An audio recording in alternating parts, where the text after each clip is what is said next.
This is bestseller. Yes, and these are good. So this right here is stuffed with casa asada.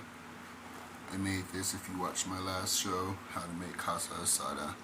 But it is stuffed with summer sausage. So I cut some summer sausages and I stuffed the bottom and the top of it. And the casa asada also got cheese.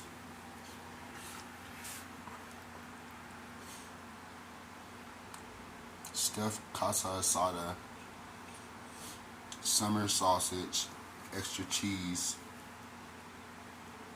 very stuffed bestseller wings, deboned and all. They are very good. These are very good, deboned. And you got the regular chickens. There you go, bestseller. You know it.